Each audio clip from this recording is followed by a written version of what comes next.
안녕하세요.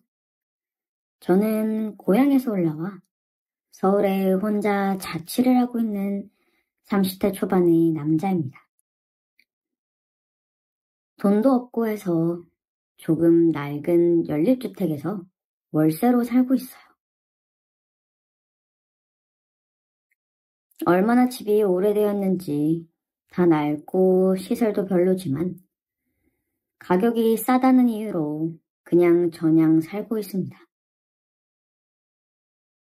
이런 곳에 사는 사람들은 보통은 젊은 사람들이나 근처 업소에서 일하는 사람들이 많이 있습니다.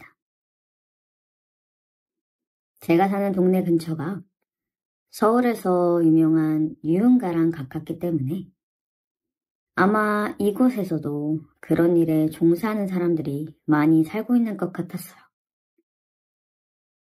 보통 오후에 출근하고 새벽에 술 취해서 오는 여자들이 참 많았습니다. 개 중에 이쁜 여자들도 있었고 아닌 사람들도 있었지만 제가 여자친구가 있었기 때문에 한눈 팔지 않고 조용히 살았습니다.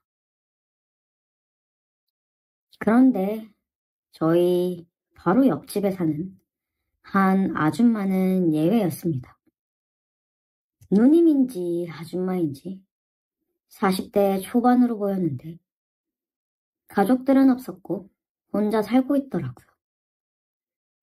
첫인상은 젊었을 때는 꽤 이뻤겠다 싶기도 하지만 어차피 저와는 친해질 일이 없을 거라 생각하고 별로 신경 쓰지 않았어요. 그런데 그 아줌마가 성격이 좋은 건지 쉬는 날 낮에 집에서 자고 있으면 문을 두드리고 찾아와서 반찬도 나눠주고 과자도 가져다 주더라고요. 자기 동생 같다면서 친해지고 싶다는 핑계로 별로 땡기진 않았지만 혼자 살면서 얼마나 외로우면 옆집 남자한테 이렇게 하겠나 싶어서 그냥 적당히 친하게 지냈어요. 보통 옆집 여자는 밤에 일을 하는 건지 오후 5시면 집에서 나갔고 가끔 새벽에 우리 집과 자기 집을 착각해서 문을 열어달라고 주사를 부린 적도 있어요. 한 번은 새벽 4시에 문을 하도 두드리길래 열어줬더니 막무가내로 밀고 들어와서 방바닥에 쓰러져서 자더라고요. 아줌마 집에 가서 자라고 흔들어 깨웠지만 얼마나 술을 많이 마셨는지 정신도 못 차리고 일어나지 못하길래 그냥 이불을 덮어주고 아침에 깰 때까지 그대로 뒀습니다. 제가 출근 준비를 할 때까지 그대로 자더라고요. 그 아줌마를 보고 있으니 뭔가 혼자서 힘들게 사는 게 불쌍해 보이기도 하고 그냥 뭔가 신경 쓰이는 부분이 많아서 그 뒤로는 저도 잘해주려고 노력했어요. 남편도 없었고 다른 가족이 있는지 없는지 물어보기도 그렇더라고요. 어차피 저도 서울에서 이방인이나 마찬가지인데 그냥 서로 이웃 사촌끼리 도와주면서 잘 지내야겠다 생각하는 정도였습니다. 나이에 비해 꽤나 예쁜 외모였고 외모도 좋았어요. 아주 날씬하고 슬림한 타입은 아니었지만 오히려 살집이 조금 있어도 볼륨감이 있고 남자들이 좋아할 만한 그런 건강미 넘치는 몸매였어요. 저도 남자라서 그런 아줌마에게 여자로 끌린 적이 없다고 하면 거짓말이지만 어차피 여자친구도 있었고 나이 차이도 제법 있었기 때문에 아줌마와 제가 사귄다는 생각은 해본 적이 없습니다. 그냥 좋은 이웃 사촌으로 잘 지내야겠다는 생각뿐이었어요. 그런데 얼마 전에 제가 집에서 혼자 우통을 벗고 운동을 하고 있었습니다. 이제 곧 여름이라서 여자친구와 바닷가나 수영장에 놀러 가려면 몸을 만들어야 했기 때문에 요즘엔 운동에 한참 빠져 있었어요. 좁은 집에 덥기 때문에 우통을 벗고 한참 운동을 하고 있었는데 초인종이 울리더라고요. 옆집 아줌마인데 집에 연장이 없으니 망치나 드라이버 좀 빌려달라고 했어요. 저는 아무 생각 없이 운동하던 그대로 우통을 벗은 채 드라이버를 빌려줬죠. 그런데 제가 평소에 회사를 출근하면서 셔츠를 입거나 편하게 커다란 티셔츠를 입기 때문에 몸이 드러나 보이지 않는데 아줌마 생각보다 제 몸에 근육도 있고 하니까 갑자기 저를 보는 눈빛이 이상해지더라고요. 아줌마를 보내놓고 혼자서 계속 운동을 하고 있었는데 아니나 다를까 10분 뒤 다시 찾아와서 자기가 혼자 잘 못하겠다고 도와달라고 했습니다. 솔직히 제가 우통을 벗은 채로 드라이버를 빌려줬을 때부터 아줌마가 저를 집으로 부를 거라는 걸 어느 정도는 예상할 수 있었어. 요즘 많이 친해지기도 했고 평소에 아줌마는 저보다 훨씬 외로워 보였으니까요. 아무튼 저는 운동하던 그대로 우통을 깐 채 아줌마의 집으로 갔어요. 작은 선반을 조립하는데 나사 몇 개만 조이고 조립하면 될 정도로 간단한 일이었죠. 공구만 있다면 어린아이라도 할 수 있는 쉬운 일인데 굳이 제게 도와달라고 부른 이유를 알 것만 같았습니다. 그 증거로 제가 일을 하는 내내 아줌마는 제 옆을 떠나지 못했어요. 어머, 이건 이렇게 하는 거였어? 별거 아닌 일에도 놀라는 척하면서 제 팔뚝을 치곤 했죠. 저도 딱히 기분이 나쁜 건 아니라서 아줌마가 원하는 대로 할 수 있게 협조했습니다. 선반 조립은 10분도 안 걸려서 끝날 수 있는 일이었지만 일부러 천천히 30분이 넘게 하면서 그 쫄깃한 긴장감을 즐기고 있었어요. 이미 아줌마는 제게 정신을 못 차리는 상황이었고 저는 언제든지 마음만 먹으면 아줌마를 가질 수 있었지만 그렇게 하지 않았습니다. 그냥 선만 조립만 천천히 다 끝내두고 집으로 돌아와 버렸어요. 워낙 스타일 좋고 예쁜 아줌마라서 한번 같이 놀고 싶은 마음은 있었지만 남자가 너무 쉬우면 재미없으니까 일부러 더 애를 태울 심산이었어. 결국 그날 이후로 아줌마는 우리 집에 이런저런 핑계를 대면서 뺀질나게 드나들었습니다. 반찬을 나눠 먹자면서 오기도 하고 어느 날은 과일을 가져오기도 하고 밤에 잠이 안 온다면서 맥주캔을 들고 집으로 오기도 했어요. 하지만 저는 전혀 쉽게 아줌마에게 응해줄 생각이 없었습니다. 자꾸 애 태우다 보면 아줌마가 더 이상 못 참고 달려들 것이 뻔한 상황이었기 때문이에요. 그리고 그때는 그리 오래 걸리지 않았습니다. 그날은 아직 아침 저녁으로 쌀쌀한 때였어요. 쉬는 날이라 집에서 편하게 게임도 하고 배달 음식도 시켜 먹으면서 놀고 있었어요. 평소 같으면 옆집 아줌마가 같이 저녁이나 먹자고 아니면 산책이라도 같이 하자면서 귀찮게 했을 텐데 그날따라 조용하더라고요. 이제는 포기했나 싶어서 아쉬워하고 있었는데 결국 그날 밤이 아줌마에게는 결전의 날이었습니다. 저녁 8시가 조금 넘어서 저는 저녁을 먹고 TV를 보고 있었는데 누군가가 문을 두드리는 소리에 나가보니 아줌마였어요. 총각, 미안한데 우리 집 보일러가 고장이 났는지 뜨거운 물이 안 나와. 당장 씻어야 하는데 혹시 샤워 좀 해도 될까?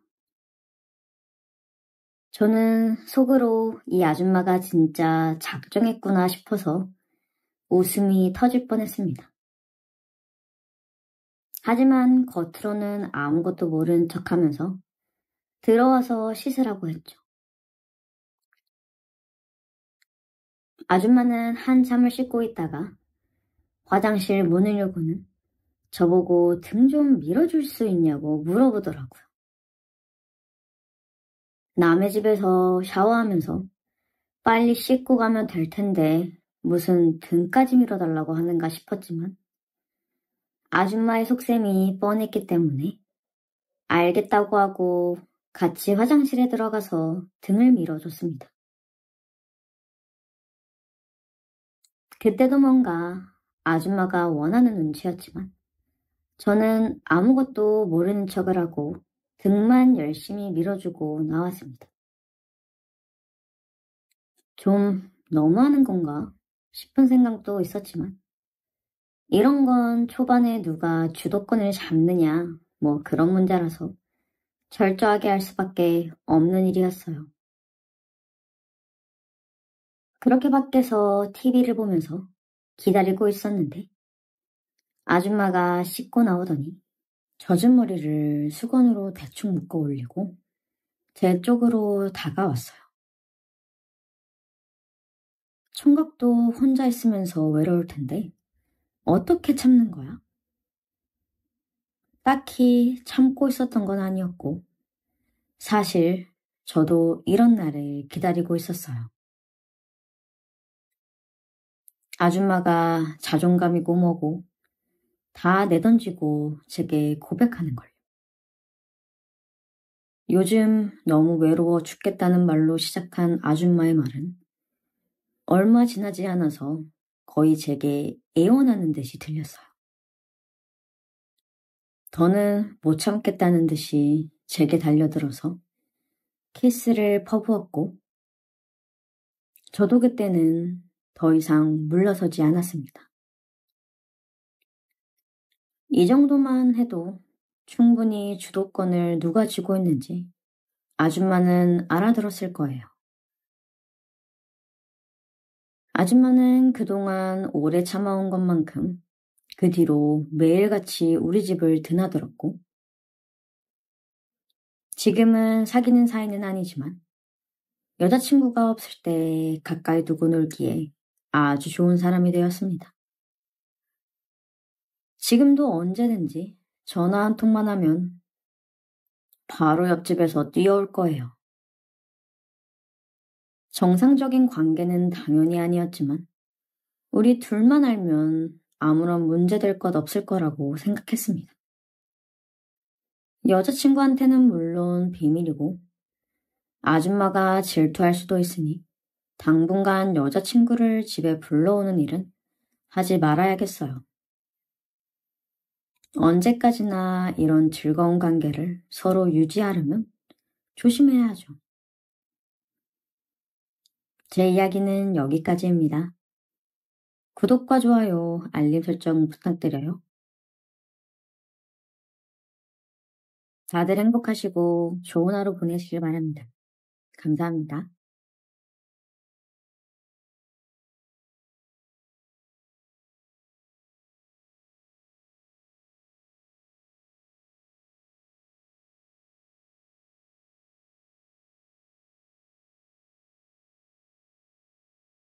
서울에 혼자 올라와 원룸에 사는데 이른 아침부터 주인 아줌마한테 전화가 왔다.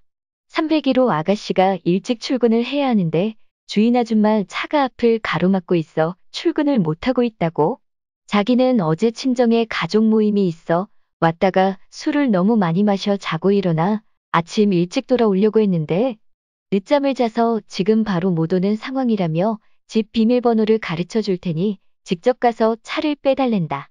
2년 정도 살다 보니 주인 아줌마와 가까워져 몇 번 원룸 계단에 전구도 갈아주고 하수구 막혔을 때 뚫어주고 아줌마 노트북도 한번 포맷해주고 했더니 이젠 내가 전담 집수리공이라도 되는지 아침부터 별 희한한 부탁을 해온다. 한 번은 자기가 매번 부탁만 하는 것 같아 미안하다면서 총각 먹인다고 장가지바 와서 소고기장조림과 무우말랭이, 진미채볶음 등 밑반찬을 만들었는데 저녁에 퇴근하면 주려고 했는데 자기가 지금 친정집에 급하게 가봐야 할 것 같다면서 아마 하룻밤 자고 오게 될 것 같다고 내 방 비밀번호를 가르쳐주면 냉장고에 직접 넣어놓고 가겠다는 거다. 그때 잠깐 묘한 기분이 들더라고요. 이 아줌마 혹시 나를 남자로 생각하나? 아무튼 집주인이고 살림살이도 다 주인거니. 좀 당황스러웠지만 바로 알려줬죠. 그러고 퇴근하고 집에 와보니 냉장고 안이 먹을 걸로 가득 차 있는 겁니다. 카톡으로 한 달 정도는 거뜬하게 먹겠는걸요? 아줌마 너무 고마워요. 이렇게 보냈더니 맛있게 먹으라면서 다 먹고 나면 또 만들어주겠다고? 그때부턴 우린 서로의 집의 비밀번호를 공유하게 되었다. 안녕하세요. 올해 30살 평범한 미혼남입니다. 3년 전 여름쯤에 지방대를 졸업과 동시에 서울의 첫 직장을 얻었고 회사 근처에서 자취를 시작한 지 횟수로 벌써 3년째이다. 그리고 1년 전쯤에 15살 연상의 여자친구를 만났고 바로 제가 거주하고 있는 원룸 건물의 주인입니다. 처음에 이사한 날 계약서를 적으며 잠깐 이야기를 나눴을 때부터 호감이 갔습니다. 그때 나이가 43살이라는 것도 그날 알게 되었죠. 외모도 제 눈엔 너무 예쁘지만 성격이 너무 유쾌하고 좋았습니다. 연상이라서 그런지 잘 챙겨주고 언제나 제 기분을 맞춰줬죠. 처음부터 그녀를 여자로 생각했던 건 아닙니다. 2년간은 그냥 주인 집 아줌마와 세입자로 지내다가 임대기간이 다 끝나고 신축 풀옵션 원룸이라 월세가 너무 비싸. 한 푼이라도 아끼기 위해 그냥 다른 곳으로 이사를 가려고 아줌마에게 이야기를 했었다. 그랬더니 며칠 후 친구들과 간단하게 한잔하고 밤 9시쯤 집에 들어와 욕실에서 씻고 나왔는데 마침 주인 아줌마에게 전화가 와서 나를 부른다. 201호 총각. 우리 집으로 좀 올라와 줄래 하신다. 왜요? 왜는 무슨 왜야? 계약 문제로 할 말이 있어 그러지? 네, 알았어요. 난 머리도 말리지 못하고 대충 챙겨 입고 4층 주인 아줌마 집으로 갔다. 근데 집에는 아무도 없고 혼자 주방에서 나에게 대접할 음료와 과일을 준비하고 있었다. 총각 왔어? 금방 갈 테니 거실 소파에 좀 앉아 있어. 그날 처음으로 그녀 집에 입성했다. 아줌마는 나에게 이사 가지 말고 계속 자기 원룸에서 살라며 제안을 했고 또 한다는 말이 다른 곳으로 이사하면 이사 비용도 들고 부동산 수수료도 들고 할 텐데 내가 내던 월세의 5만 원을 까가지고 관리비까지 안 받겠다는 말에 망설임 없이 난 그곳에서 계속 살기로 했고 서로 기분이 좋아진 우린 이런저런 이야기를 나누었다. 근데 아저씨는 아직 안 들어오셨나 보네요?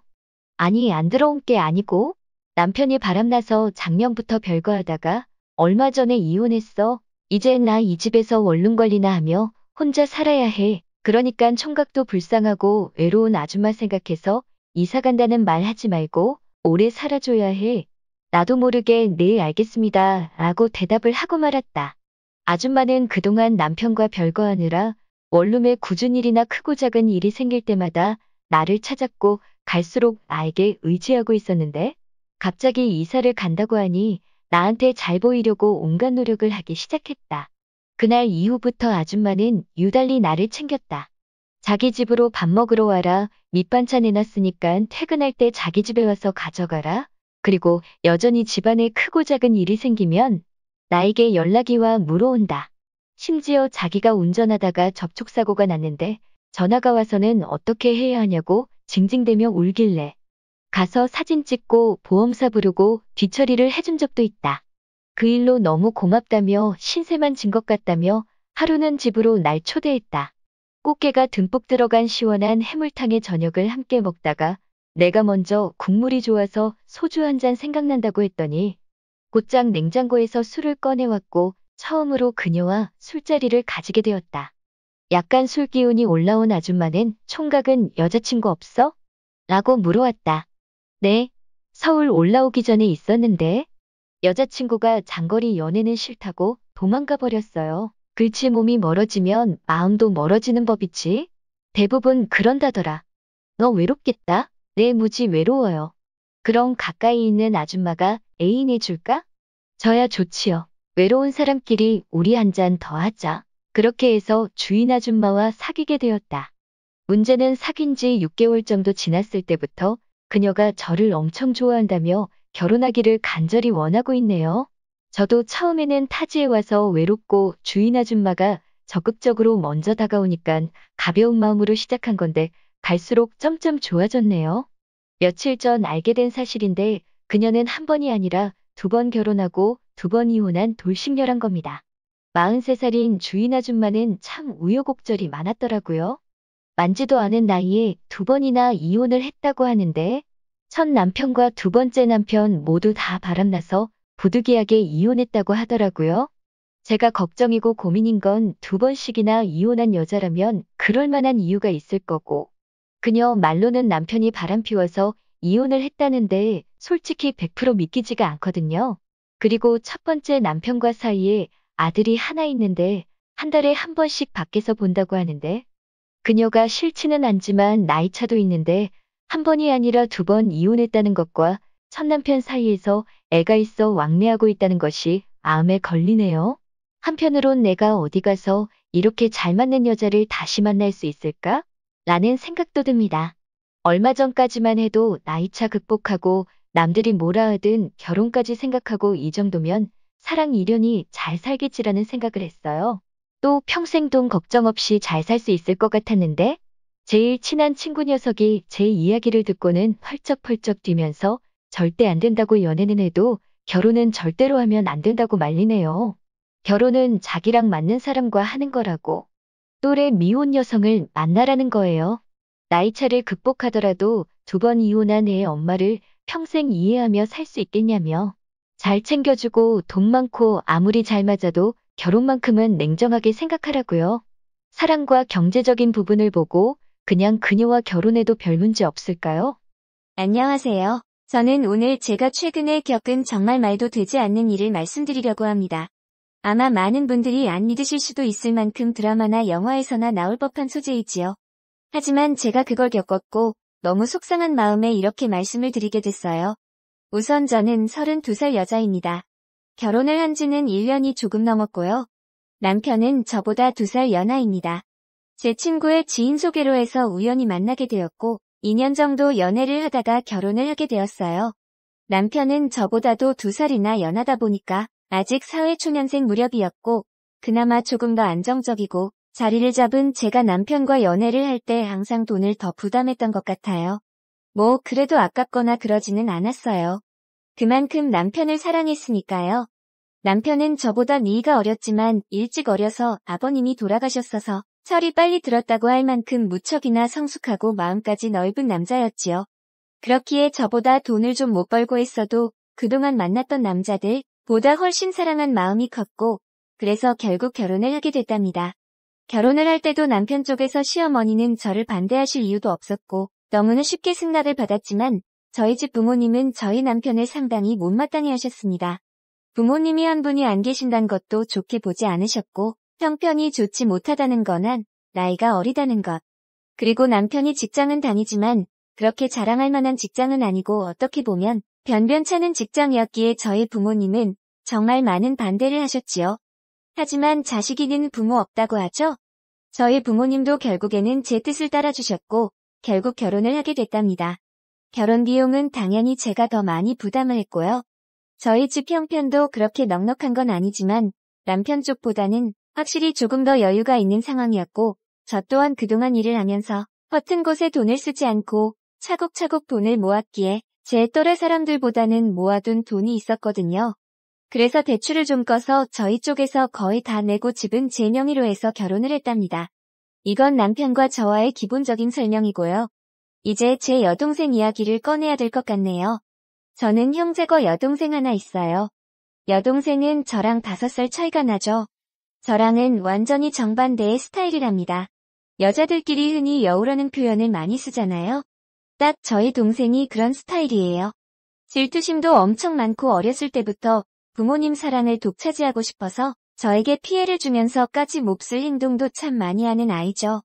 그에 비해 저는 여우보다는 곰 같은 스타일이라 동생이 그런 행동을 해도 알면서도 그냥 당해줬던 것들이 정말 많고 그냥 그런 모습도 귀여워 보였답니다. 그리고 나이가 먹으면 바뀔 거라 생각했죠. 하지만 여동생은 나이가 먹을수록 더 철이 없어졌고 자기 멋대로였어요.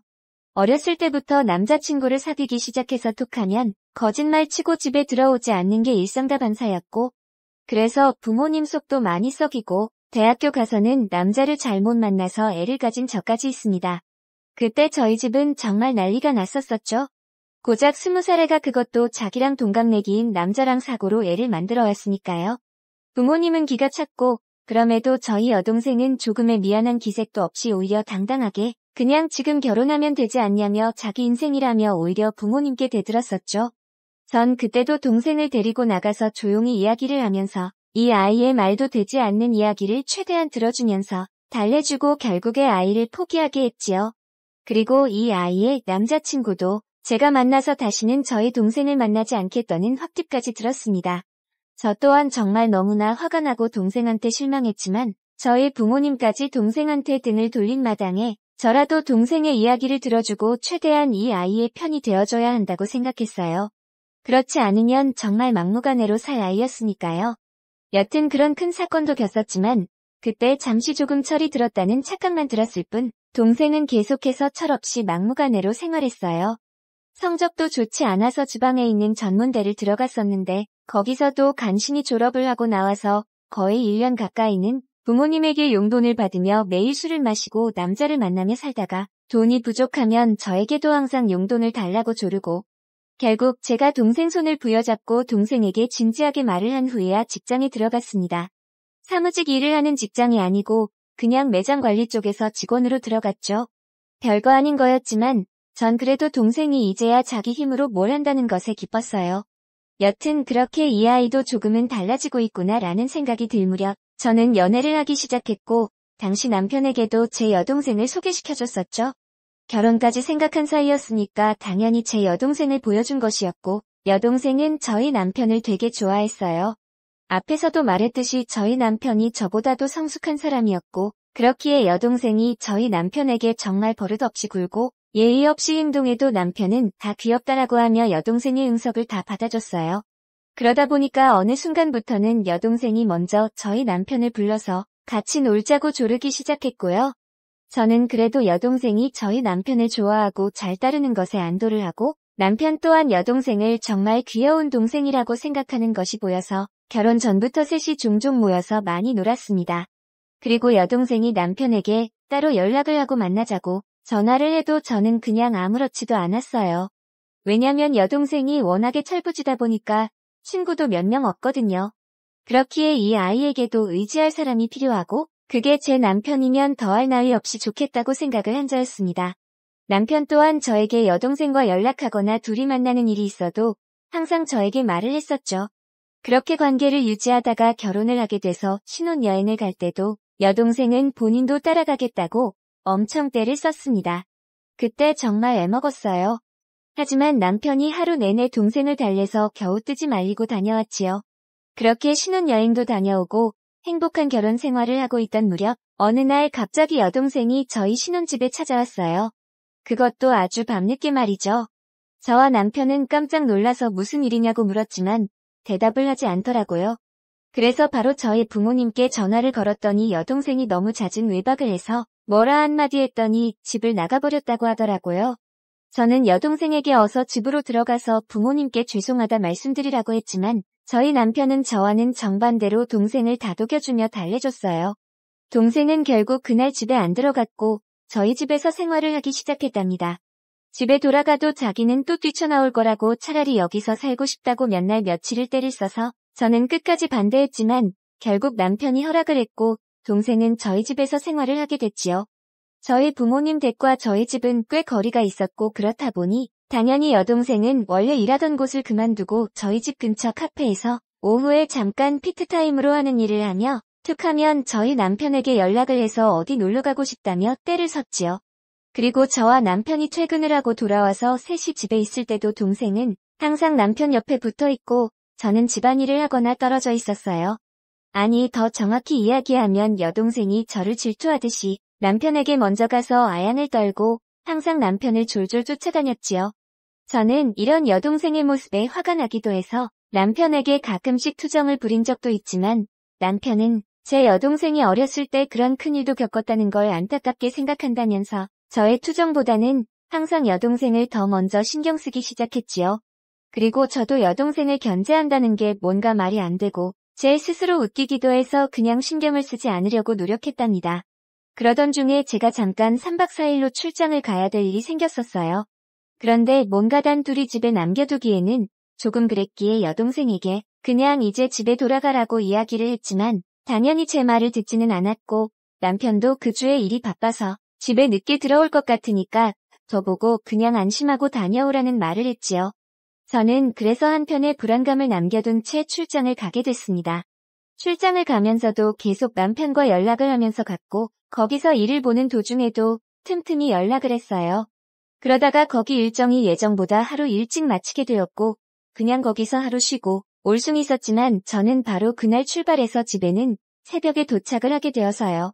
그렇게 집 비밀번호를 열고 들어가는데 우선 눈에 보이는 거실에는 안 죽어라고 보이는 여러 음식과 함께 술이 있었고 저는 바로 동생 방을 가보았지만 동생이 없기에 불안한 마음으로 문이 닫혀있는 저와 남편의 침실이 있는 방의 문을 열었더니 남편과 동생이 옷을 벗고 있는 상태로 이불이 덮어져 있더라고요. 저는 그 순간 정신이 멍했습니다. 아니 그 상태로 몇 초 정도를 아무 말도 못하고 있었던 것 같아요. 그리고 나서 정신이 번쩍 들었고 소리를 질렀죠. 그때 남편과 여동생은 깜짝 놀란 채로 일어나더라고요.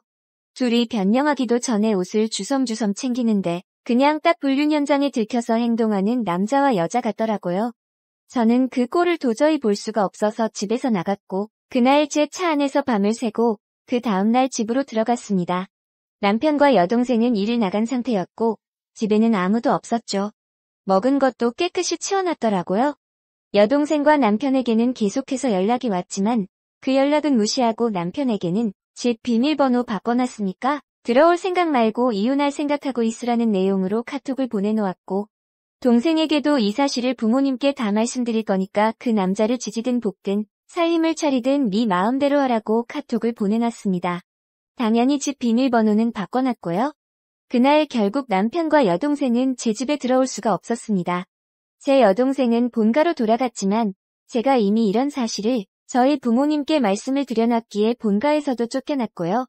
남편은 계속해서 오해라며 연락이 오고 있는 상태지만 저는 이혼 소송을 준비 중이랍니다. 여동생과는 연을 끊을 것이고요. 저한테 이런 일이 벌어졌다는 게 아직도 안 믿기네요라는 사연이었습니다. 여동생이 남편과의 불륜으로 인해 사연자분께서 많은 스트레스를 겪어서 참 안타깝네요. 상황이 조속히 잘 해결되기를 바라겠습니다. 오늘 사연을 들어주셔서 감사합니다. 다음에도 재밌는 사연을 들고 오겠습니다. 안녕하세요. 저는 오늘의 사연 시작합니다. 안녕하세요. 저는 평범한 건축회사의 부장으로 일하고 있는 한 50대 여성입니다. 사실 제 나이에 10의 자릿수가 바뀐 것은 아직 1년밖에 되지 않았는데요. 그 1년 동안 저에게는 참 많은 일들이 있었던 것 같습니다. 저는 40대에서 50대로 넘어오며 제2의 인생을 살게 되었는데요. 오늘은 저의 제2의 청춘이 시작된 설레는 이야기를 해볼까 합니다. 저는 40대 후반까지 솔로의 삶을 살던 독신 여성이었습니다. 원래부터 독신주의자기도 했을 뿐만 아니라 바쁘게 살다 보니 연애를 할 시간이 없기도 했었죠. 주변에서는 모두 자기 짝을 찾아 가정을 이룰 때 저는 회사에서 남들과는 비교도 못할 커리어를 쌓았습니다. 명문대를 졸업하지는 못했지만 그럼에도 불구하고 제가 50대 초에 그것도 여성의 몸으로 부장 자리에 올라 승진을 앞둘 수 있었던 것은 모두 저의 청춘을 제 일에 바쳤기 때문이죠. 사실 40대 후반이 되고서도 외롭다는 생각은 딱히 들지 않았습니다. 저는 제가 하는 일에 남들이 사랑하는 배우자에게 바친 사랑과 시간보다 더 많은 시간과 애정을 바쳤기 때문이었죠. 남들이 자식 자랑, 남편 자랑을 할 때 저는 제 일 자랑을 하면 되는 일이었습니다. 20대, 30대에 제 삶을 바쳐 쉴 틈 없이 달려왔던 저는 40대가 되고 나서야 저의 삶을 돌아볼 수 있었습니다. 전반적으로 만족스러웠고 연애와 결혼을 포기한 대신에 얻은 커리어도 자랑스러웠죠. 일에 대한 일말의 후회도 없었습니다. 다만 한 가지 마음에 걸렸던 것은 친구였습니다. 돌아보니 저는 연애와 결혼만 포기했었던 것이 아니라 제 모든 인간관계와 일을 등가교환했었더군요. 제게도 분명 중학교, 고등학교 때까지는 그래도 근심 걱정을 털어놓거나 아무 일 없이도 연락할 수 있었던 친구가 서너 명은 되었었습니다.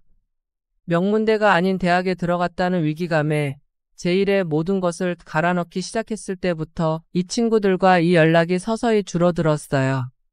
일에 광적으로 집착하는 저에게 지쳐서 자주 연락을 안 하는 제 무심함에 지쳐서 하나 둘 떠나가기 시작했습니다.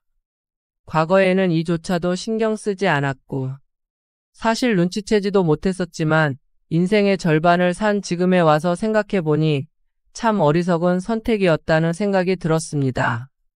그렇게 저는 뒤늦은 바람이 들어 친구를 만들어 보고자 했습니다.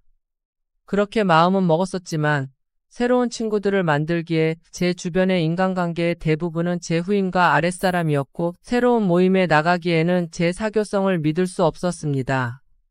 그렇게 한참을 고민하던 제가 찾았던 것은 바로 동창회였죠. 번호를 바꾸며 친구들의 전화번호 대부분을 잃어버렸었지만 한 사람 연락처를 찾을 수 있는 친구가 있었습니다. 바로 중학교 때부터 친구여서 싸이월드를 공유했던 남아구였는데요. 종료되었던 싸이월드가 복구되며 싸이월드 연락처에 남아있던 그의 전화번호로 다시금 연락을 취할 수 있었습니다. 정말 오랜만에 먼저 연락을 해보는 동년배라 떨리는 마음으로 전화를 걸었는데요. 중학교, 고등학교 때의 하이톤의 촐랑거림은 없어지고 어느덧 중년 남성의 무게감이 자리한 목소리가 전화를 받았습니다. 낮은 목소리로 전화를 받은 그는 저라는 소리를 듣고 갑자기 밝아지더니 왜 이렇게 연락이 안 되었었냐고 물었습니다.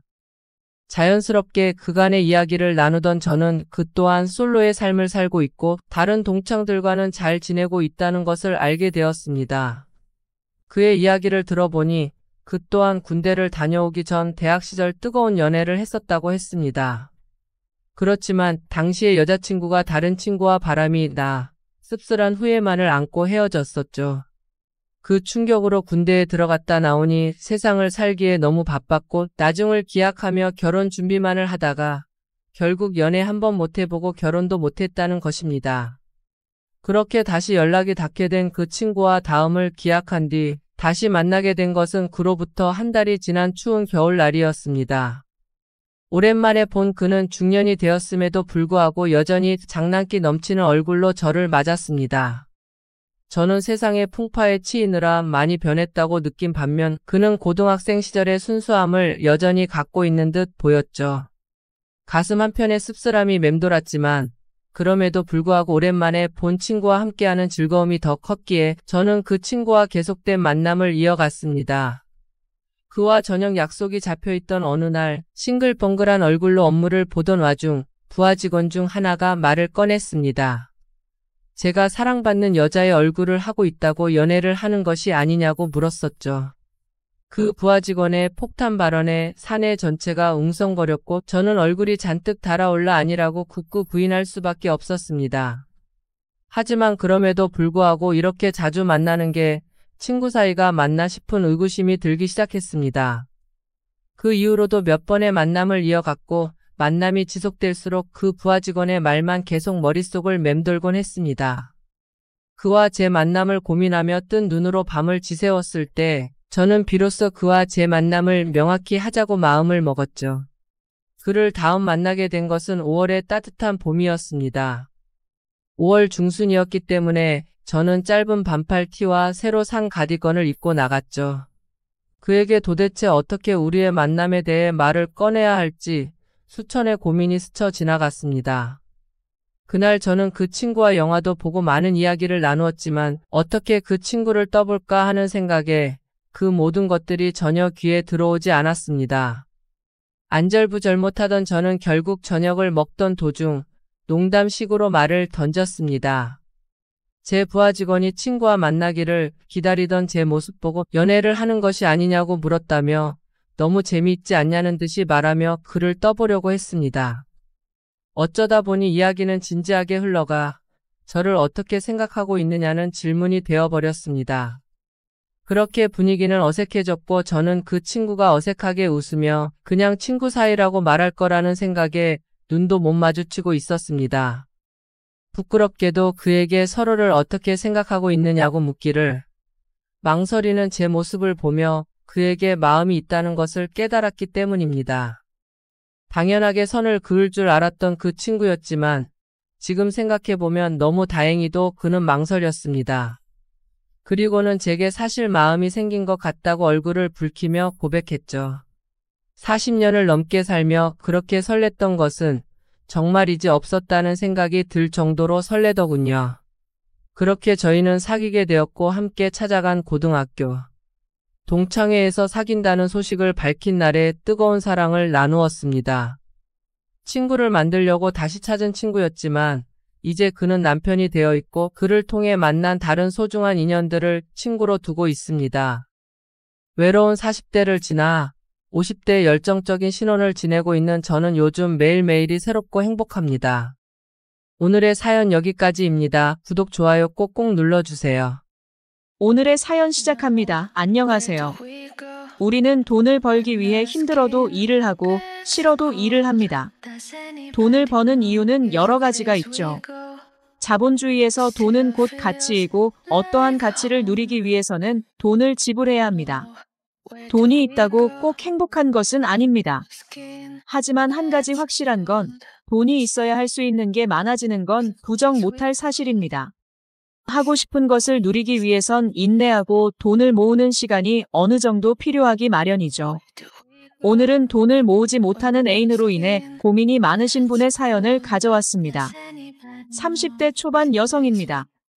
저에게는 만난 지 2년이 조금 넘은 남자친구가 있습니다.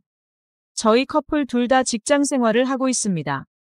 결혼을 구체적으로 계획하지는 않았지만 나이대가 30대다 보니 나름 결혼까지 염두에 두고 만나고 있죠. 하지만 지금 남자친구와 과연 결혼까지 해도 괜찮을지 자꾸만 걱정이 앞서는 게 사실입니다. 우선 저와 남자친구는 지인의 소개를 통해 만났습니다. 막 잘생긴 건 아니어도 나름 괜찮은 외모와 재미있고 유쾌한 성격이 저 또한 즐겁게 해주었습니다. 소개받고 약 1개월 정도 썸을 타다 남자친구의 고백으로 연인이 되었죠. 남자친구와 보내는 시간은 재밌는 일이 많았습니다. 늘 똑같은 데이트보다 색다른 재미를 얻고자 하는 남자친구 덕이었죠. 그런 모습이 초기에 호감이 된 부분도 있었습니다. 남들은 매일 같은 패턴 데이트로 질리고 서운해진다는데 저흰 그럴 일이 없었습니다. 하지만 어쩔 수 없이 이런 생활 방식은 일반적인 사람들에 비해 지출이 컸습니다.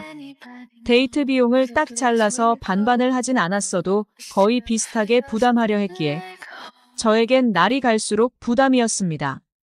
그렇게 한참 연애를 하면서 날이 갈수록 카드값이 늘어만 갔고 점차 월급으로 카드값을 내면 남는 게 없는 수준이 되어갔습니다.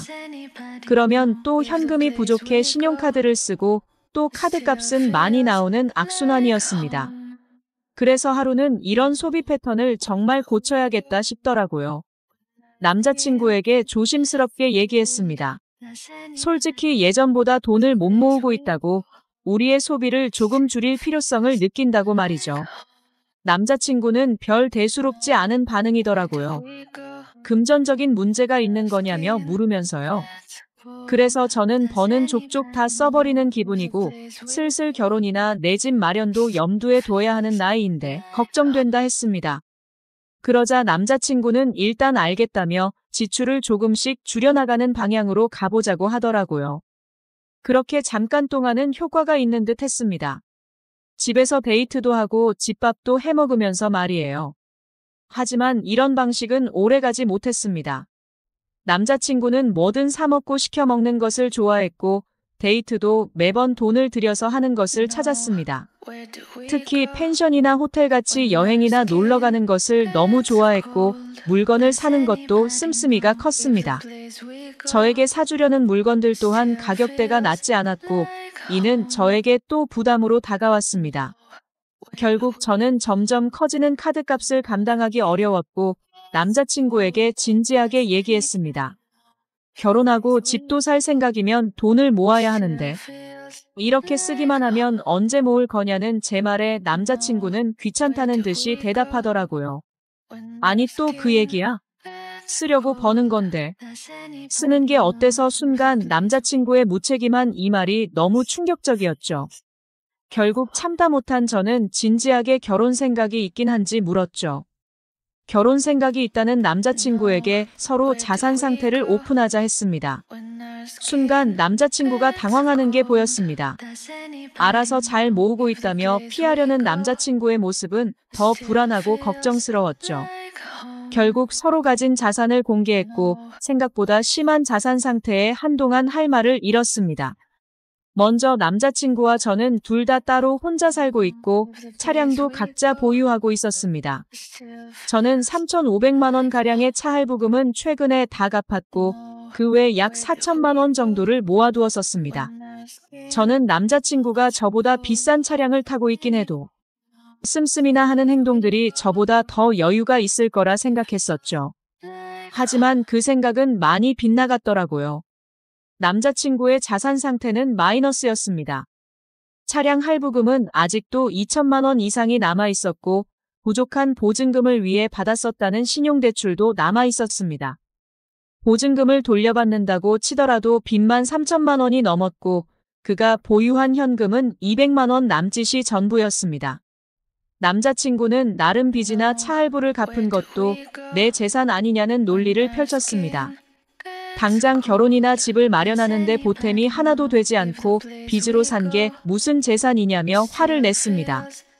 저는 어떻게 이런 상태로 지금과 같은 사치를 부릴 수 있었는지 이해가 안 되었죠.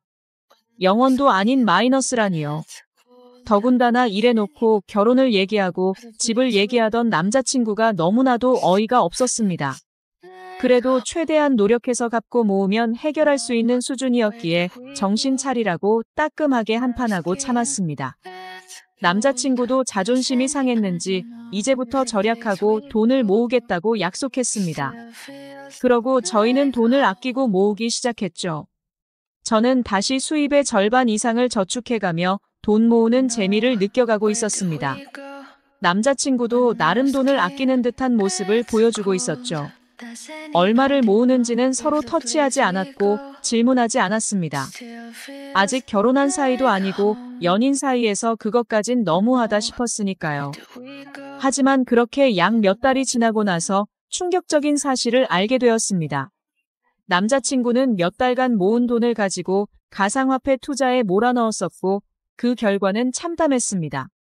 이 과정에서 남자친구는 소위 물을 탄다고 하는 행위, 즉 추가적인 투자를 계속 감행했죠.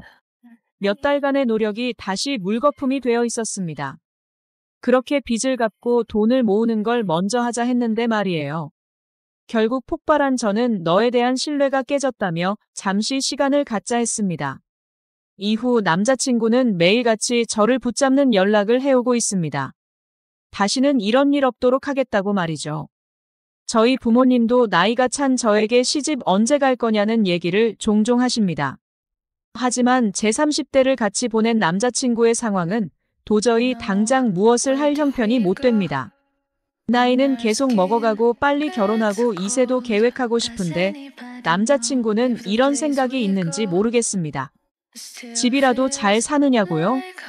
그랬다면 이런 고민도 하지 않았겠지요. 물론 남자친구를 아직 사랑하고 있고 결혼을 전제로 만나왔기에 이 남자와 결혼도 하고 싶습니다. 하지만 제 한평생을 지금 남자친구에게 걸 수 있느냐를 묻는다면 솔직히 모르겠습니다.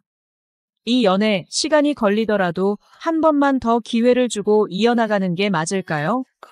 아니면 지금이라도 마음 아프지만 접는 게 제 인생의 좋은 선택일까요? 오늘의 사연 여기까지입니다. 구독, 좋아요로 응원해주세요. 안녕하세요. 오늘의 사연 시작하겠습니다. 저는 10년의 결혼 생활을 하며 토끼 같은 자식 2명이 있는 40대 여자입니다. 20대부터 개인 사업을 했고 남편과 만나 결혼했습니다. 남편과 연애 시절부터 시어머님과 같이 쇼핑도 다니면서 친구처럼 지냈습니다. 결혼하고 아이를 출산할 때도 친딸처럼 챙겨주시고 아이들도 사랑으로 보살펴 주셨습니다. 어머님을 믿고 일을 할 수 있었고 사업도 더욱 잘 되었습니다. 친구들은 그런 어머니 없다고 늘 옆에서 얘기해줘 감사하며 살았습니다. 행복은 오래 갈 거라고 믿고 있던 때쯤 갑작스러운 사고로 시어머님이 돌아가시게 되었습니다. 정말 그때는 세상이 무너지는 느낌이 무엇인지 처음으로 알게 되었고 사업이고 뭐고 올스톱을 하게 되었습니다. 그렇게 2달을 지내게 되었습니다. 하지만 아이들을 위해서라도 정신을 차려야겠다고 생각해서 오히려 더욱 바쁘게 살았습니다. 사업을 다시 시작했고 어머님의 빈자리가 너무 크게 느껴져 많이 그리웠습니다. 그렇게 우리가 좀 모두 적응을 하던 시기에 갑자기 남편의 누나인 시누이가 연락이 왔습니다. 요즘 잘 지내지 연락이 뜸해서 연락해봤어라고 말씀하셨습니다.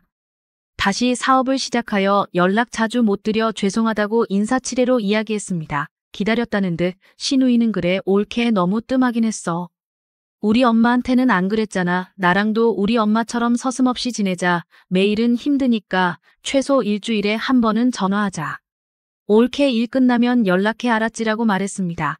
그냥 그러려냐고 우선 알겠다고 전화를 끊었습니다. 그러나 시누이가 말한 말은 진심이었고 연락을 하지 않고 지나갈 때면 내 말이 우스워 왜 연락 안 해라고 전화가 왔습니다. 라고 애들 돌보니까 바빠서요. 죄송해요.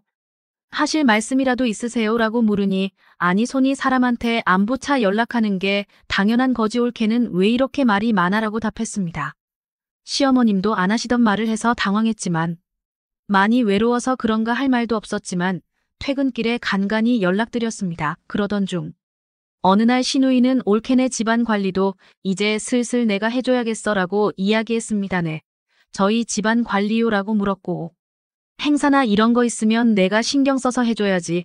이제 내가 엄마 대신해서 시어머님이나 다름없잖아라고 말을 해 너무 황당했지만 말씀은 고마운데요. 형님도 바쁘신데 안 그러셔도 돼요. 문제 있거나 하면 따로 말씀드릴게요라고 좋게 이야기했습니다. 시누이는 이런저런 이야기를 하면서 옳게 그때 왜 강북 쪽에 오피스텔 있다고 하지 않았어라고 물었습니다. 아 그거요. 부모님이 결혼 전 원룸으로 된 오피스텔을 주셔서 관리하고 있긴 하죠.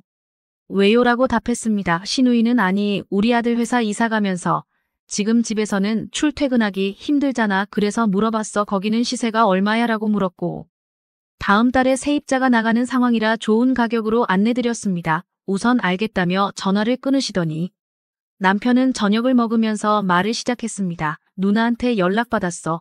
조카한테 싸게 해주는 게 어때라며 이야기했고 그것도 거의 반값에 말씀드린 거야 라고 하니 조금 더 깎아서 해주자고 이야기했습니다.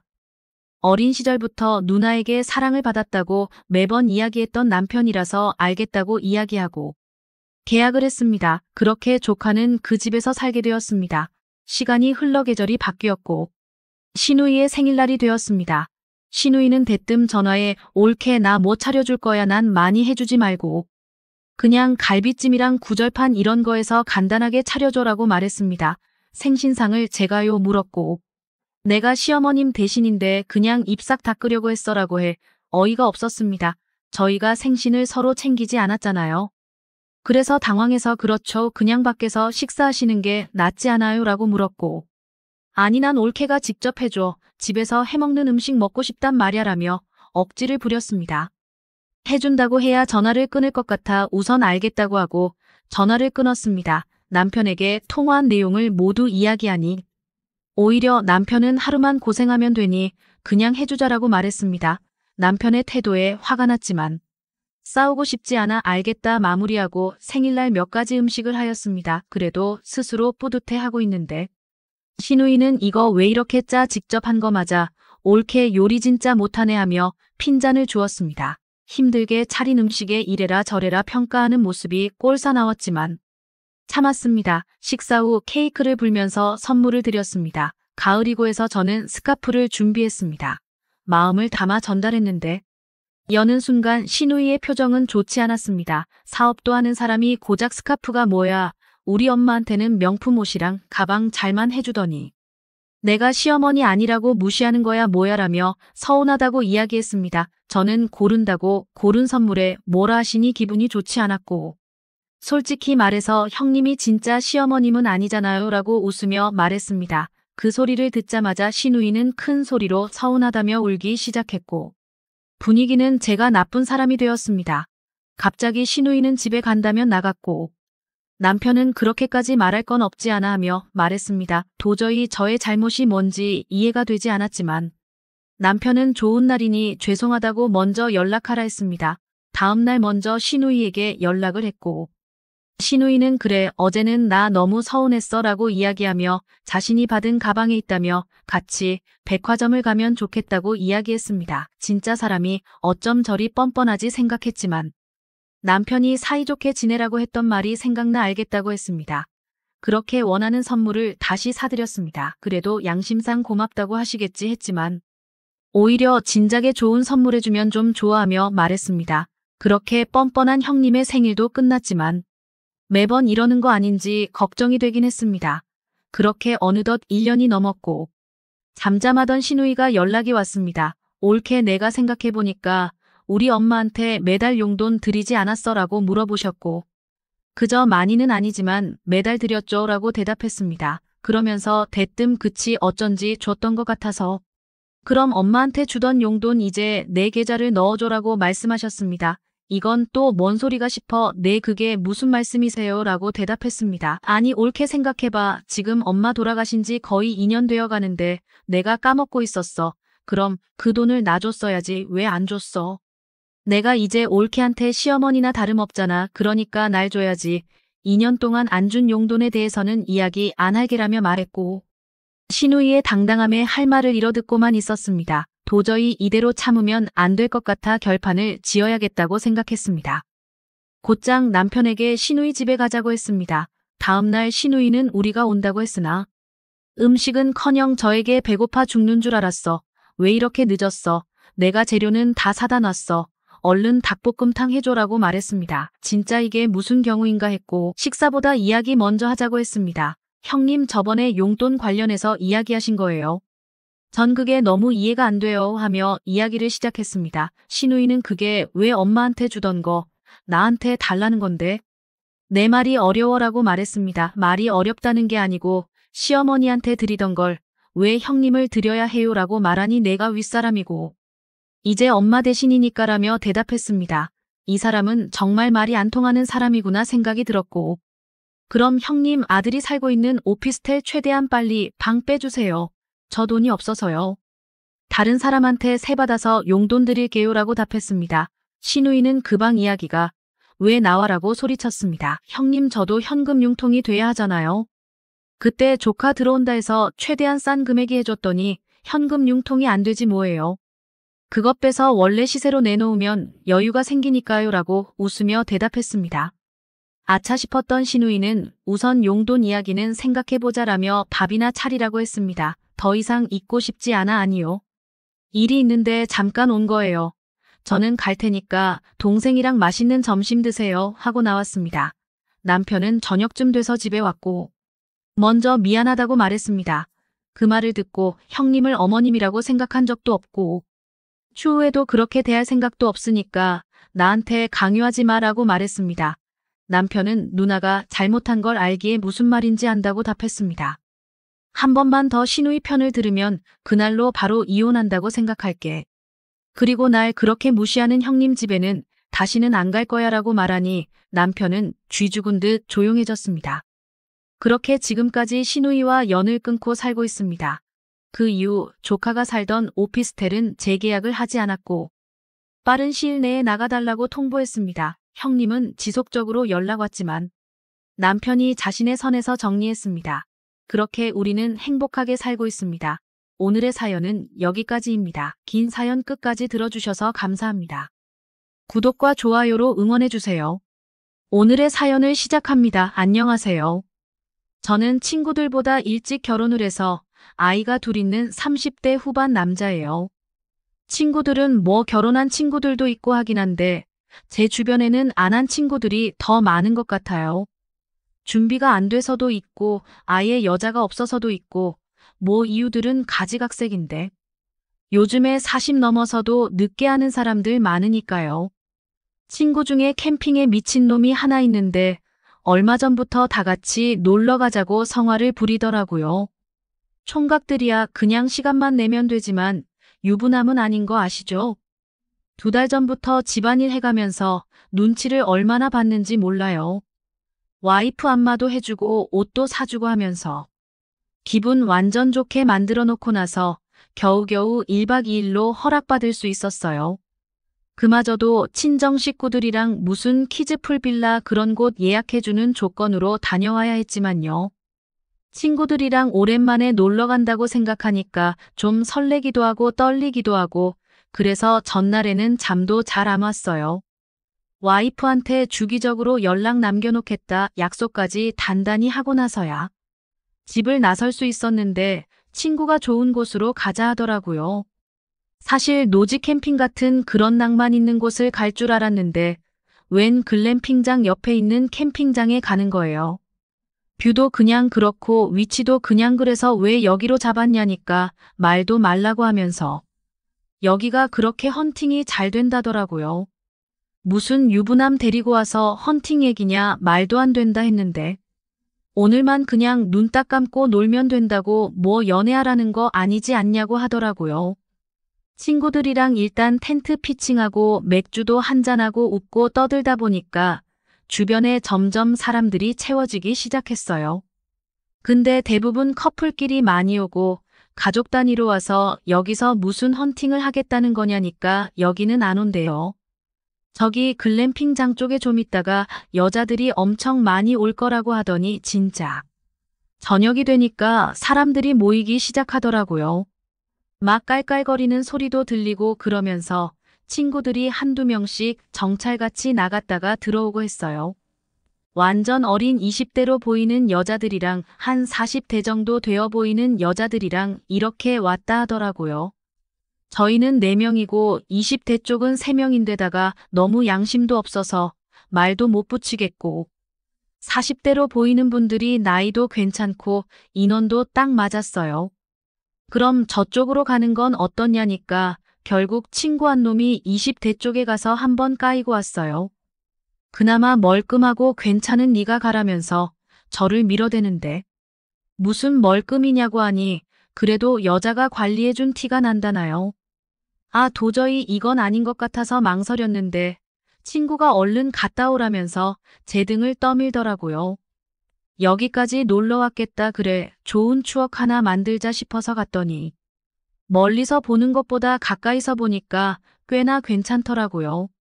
뭐 머쓱하게 가서 고기 구워 드시는데 어려우신 건 없냐고 물어봤더니 아까 못 뵀는데 사장님이 다 해주셨어요 하시더라고요.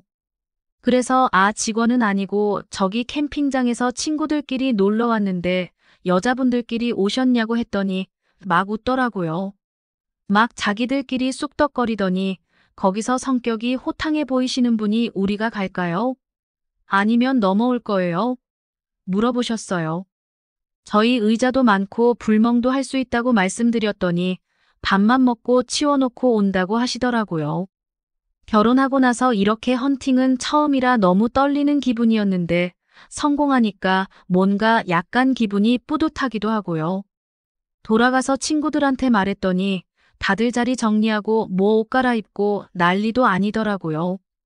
40대 정도 돼 보이고 또 약간 유부녀들 같은데 괜찮냐니까 무슨 여기까지 와서 그런 걸 고민하냐고 그래요. 저만 괜히 바보 된 것 같아서 머쓱하게 치우고 있었더니 오시더라고요. 그 와중에 캠핑 오자 한 친구는 어디 있었는지 무슨 알전구 같은 것도 매달아 두고 참나. 그게 또 감성 캠핑이라면서 화롯대랑 다 준비하는데 그렇게 했으면 진작 여자친구 10명도 사귀었을 것 같은데요. 여하튼 그게 중요한 게 아니고 다들 나이도 있고 하다 보니까 자연스럽게 막 자리를 잡고 앉게 되더라고요. 저희보다 다들 조금 많으신 누님들인데 성격도 좋고 재밌고 되게 이야기도 잘 통했어요. 대충 보니까 두 분은 유부녀 같고 두 분은 좀 헷갈리는데 친구들끼리는 나름 서로 짝도 지어놓은 것 같더라고요. 저야 뭐 유부남이고 그냥 이런 자리에 기는 것만으로도 불안하니까 가만히 있었죠. 두 분이서 화장실을 갔다 오더니 갑자기 다른 분이 제 옆에 조용히 앉으시면서 나는 여기 앉을래 라고 하시더라고요. 다들 오머냐면서 분위기 몰아가기 시작했고 저희가 물고를 트게 된 듯이 다들 연인처럼 딱 달라붙어 있었습니다. 한 놈은 나름 자기랑 짝지은 누님이랑 사라졌고 한 놈은 옆에서 스킨십을 하기 시작하는데 민망하더라고요. 또 다른 놈은 텐트로 들어가서 나올 생각을 안 하고 동물의 왕국도 아니고 싶어서 좀 민망해서 있었더니 제 옆에 앉은 누님이 산책 가자 하시더라고요. 그래서 뭐 할 말도 없고 흡연하는 구역으로 가서 한 대 피면서 이야기를 나누는데 민망하지 않냐면서 막 웃으시더라고요. 그래서 뭐 이런 게 오랜만이기도 하고 그래서요 했더니 자기는 차 없어. 차로 가자 이러는데 그래도 말은 해야 할 것 같았어요. 유부남이고 친구들은 총각인데 저만 유부남이라서 괜히 저랑 짝지어지셔가지고 좀 아쉬우시겠다고 하니까 또 막 웃으시더라고요.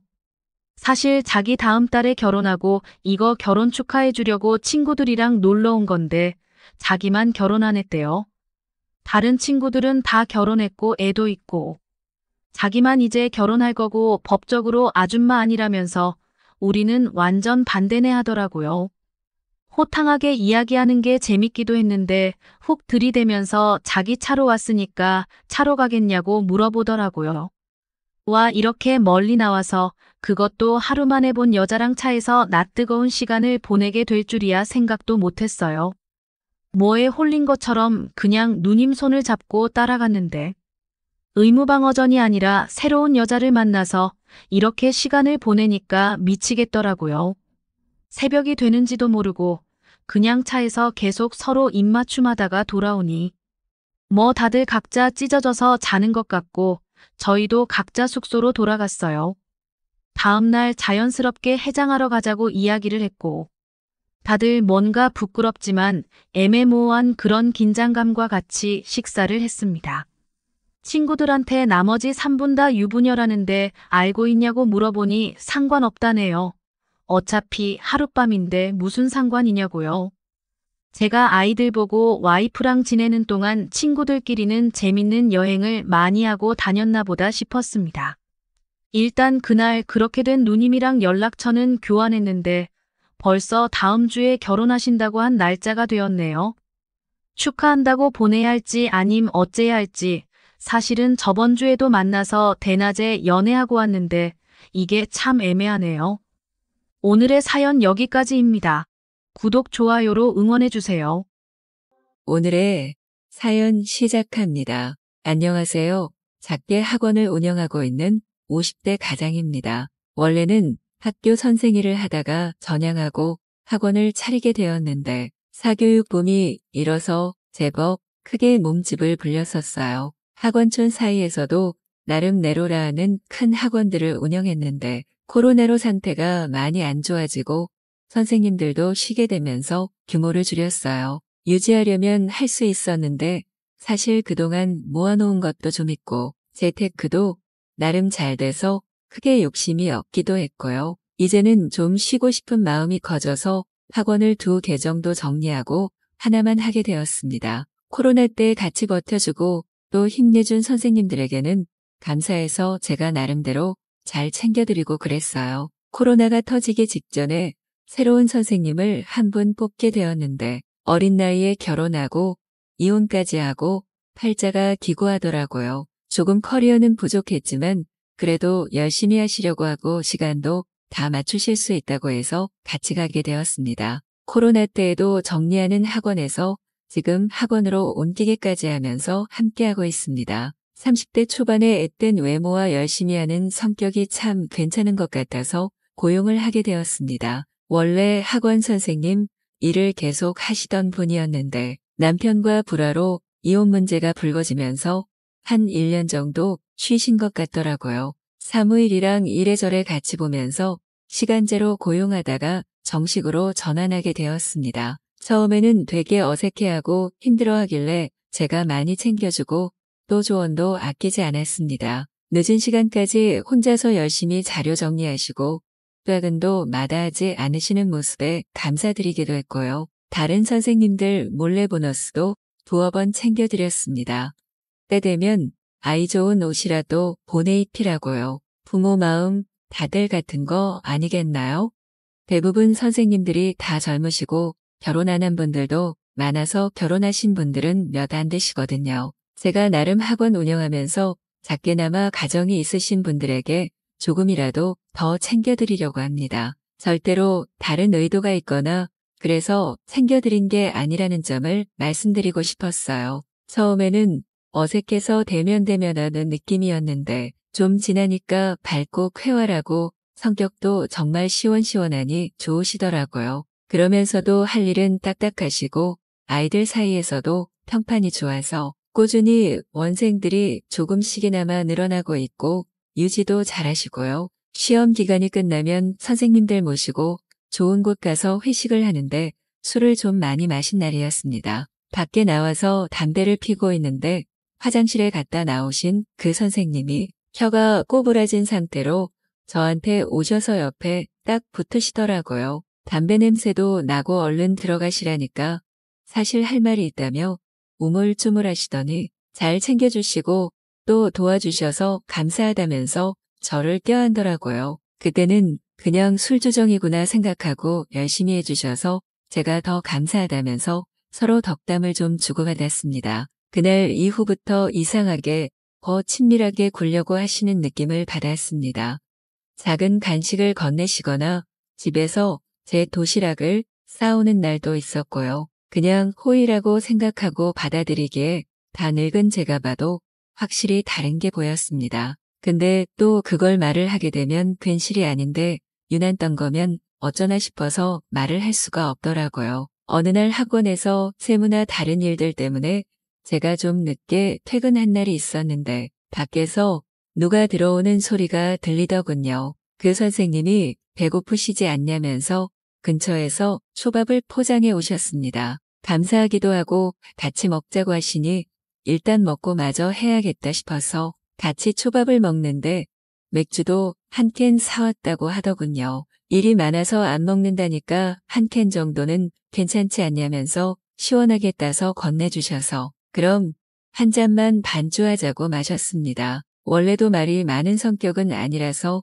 그냥 밥을 먹고 있는데 은근슬쩍 제 옆으로 와서 앉으시더군요. 그러더니 어깨를 기대고 제 팔을 잡고 스킨십을 시도하는데 그동안 생각했던 게 맞구나 싶었습니다. 이성과 본능에서 치열하게 줄다리기를 하다가 제 본능이 이겨버린 거죠. 아무도 없는 원장실에서 미래를 즐기고 나서부터는 더 적극적으로 변하게 된 것 같습니다. 낮에도 제 방에 찾아와서 은근슬쩍 유혹을 한다든지 그런 오피스 와이프처럼 변하게 된 거죠. 아무래도 학원에서 이러다가는 다른 사람들 눈에도 걸릴 것 같아 밖에서 만나기로 했습니다. 그분 집에 처음 초대받아서 갔는데 아기자기하게 꾸며져 있고 어린 딸 사진이 있더라고요. 이야기를 들어보니 남편이 의처증이 너무 심해서 그 전에 다니던 학원 2군데에서 잘렸다고 합니다.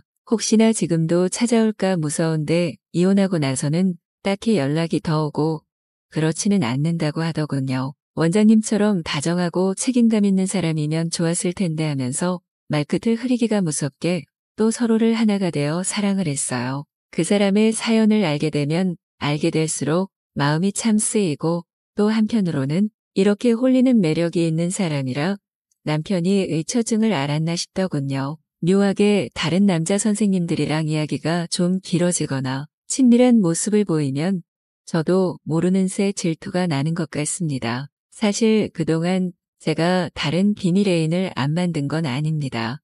학원에서도 만나보고 밖에서도 만나보고 했지만 이런 적은 처음이에요. 뭔가 같이 있으면 안 달라고 떨어져 있으면 더 안 달라게 만드는 그런 재주가 있습니다. 아이처럼 순진하게 웃는 것 같다가도 어느 순간은 요부처럼 저를 휘두르는 이중적인 매력이 있습니다. 사연이 있는 사람은 다들 만나는 게 아니라는데 그 사람이 갖고 있는 이야기들이 더욱 저를 매료시키는 것 같습니다. 더 지켜주고 잘해주고 싶고 힘들었던 시간을 제가 뭐라고 보상하고 싶어지는 것 같아요. 다정하고 좋은 사람을 만났다면 저에게 기회가 오지 않았을 테지만 사랑받고 행복한 삶을 누릴 수 있는 자격이 충분한 사람인 것 같습니다. 요즘 들어서 이틀에 한 번 꼴은 그 사람의 집에서 같이 밥도 해먹고 퇴근한 다음 시간을 보내는데 근 10년간 이렇게 행복했던 적이 있나 싶네요. 남들보다 편의를 많이 봐주고 은근슬쩍 더 챙겨주려고 하는데